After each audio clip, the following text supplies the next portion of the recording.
हमारे सीएम साहब ने कहा कि सेल्फ टेस्ट भी आप अगर कोई करता है कि मेरी आय 1,80,000 से कम है तो उसको भी हम मान्यता मानेंगे। 70% हरियाणा बीपीएल कैटेगरी में फॉल कर रहा है और ये 75 लाख का आंकड़ा इसमें से ऐसा है जो पिछले 2 सालों में ऐड हुआ है। फूड सप्लाईज हरियाणा के मिनिस्टर राजेश नागर हमारे साथ है। सर, ये एक तो डाटा कैसे ऑथेंटिकेट किया जाता है और कैसे इसमें डेटा ऐड होता है, क्योंकि 75 लाख लोग ऐसे हैं जो पिछले 2 सालों में ऐड हुए हैं, तो क्या चेंजेस हुए थे कोई?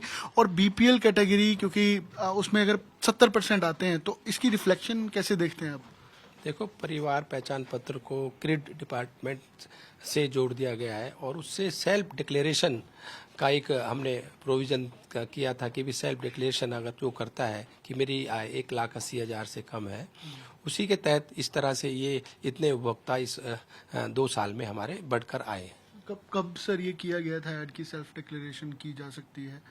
नहीं, सेल्फ डिक्लेरेशन का तो अभी हमें कुछ महीने पहले ही हमने इसको किया था कि कई लोगों को दिक्कत आती थी कि भाई हमारा आय 1,80,000 से कम है, तो हमें अधिकारियों के चक्कर काटने पड़ते हैं या ऑफिस के चक्कर काटने पड़ते हैं। उनकी फाइल पहले चंडीगढ़ तक भी आती थी डिस्ट्रिक्ट लेवल से, जिले से, तो उसमें समय लग जाता था। तो कुछ जेन्युइन जो कोई ऐसे उपभोक्ता थे, कंज्यूमर थे, उनको दिक्कत आती थी।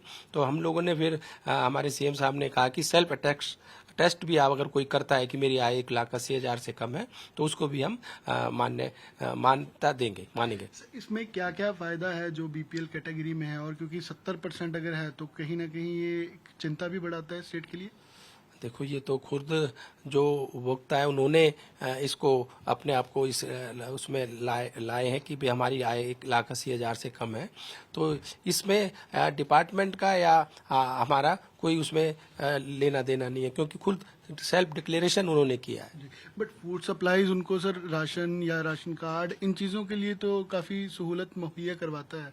तो ये तो देखो, हमारे मोदी जी का ने एक उद्देश्य लिया है कि हम जो भी गरीब है या जो भी बिलो पॉवर्टी है उसको राशन या हम दें, ये हमारी जिम्मेदारी है और उसी के तहत हमने ये एक कदम उठाया है।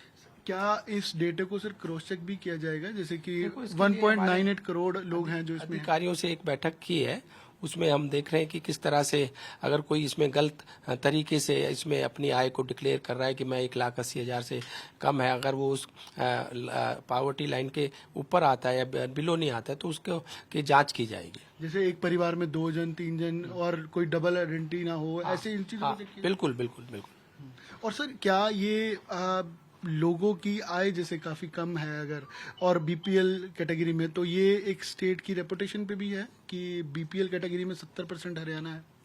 देखो, मैंने बताया ना, ये खुद सेल्फ डिक्लेरेशन जो उन्होंने किया है उसी के तहत ये सब कुछ आया है और इसमें परिवार पहचान पत्र को ऑटोमेटिकली क्रिड से जोड़ दिया गया है। जैसे ही उसमें 1,80,000 की आय आती है, इससे कम आती है, तो अपने आप ऑटोमेटिकली उस कैटेगरी में आ जाता है। ये आपने कहा कि मुख्यमंत्री जी से भी बातचीत इसके बारे में की जाएगी? हाँ, एक बार बात करेंगे। अगर कोई इस तरह से कोई गलत तरीके से अपना आय को कम बता रहा है तो उसकी जांच भी होनी चाहिए। ठीक है सर। तो राजेश नागर जी बातचीत कर रहे थे कि इस पूरे प्रोसेस को ऑथेंटिकेट किया जाएगा, एक बार क्रॉस चेक भी किया जाएगा और साथ साथ क्योंकि सेल्फ डिक्लेरेशन है इसी वजह से ये डाटा 70% है और 75 लाख लोग जो है पिछले 2 साल में इस कैटेगरी में, बीपीएल कैटेगरी में ऐड हुए हैं। कैमरा पर्सन गिरीश सत, अमन भारद्वाज, चंडीगढ़, आज तक।